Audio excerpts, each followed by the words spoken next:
cili ka qenë udhëtimi më i shtrenjtë? Si mendon? Po mendoj ato që patjetër ato që janë me kohë zgjate më të madhe.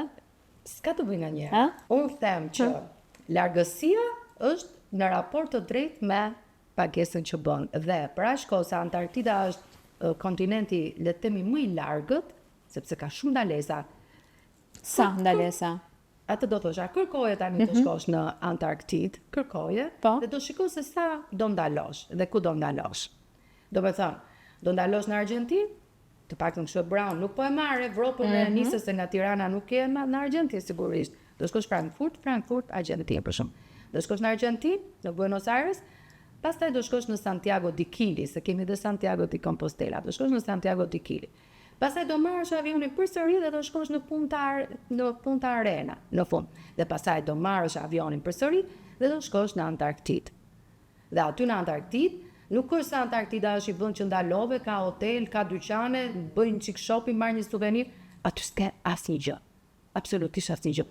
Aty, siç je organizuar nga avioni, që ti je i kontrolluar dhe dihet ku do shkosh, do të hypësh akullthyesës.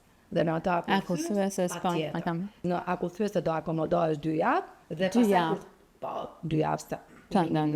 Dhe pastaj do bësh landing. Landing, sepse nuk është, dhe ai landing në Antarktidë është shumë i veçantë, sepse aty nuk lejojnë të zbresin shumë njerëz në të njëjtën kohë. E ruajnë Antarktidën.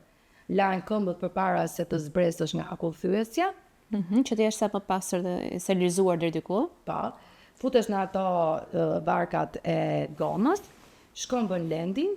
Nuk të lejojnë, aty është e rrethuar vendi, për shembull ti ke 100 metra sa të asyri 4 orë ose në çik më pak, sepse i ka rrethuar. Në qoftë se ty të afrohet një pinguin, ti nuk duhet t'i afrohesh pinguinit, dhe ti nuk duhet të ngacmosh, ti nuk duhet të marrësh një gur nga Antarktida.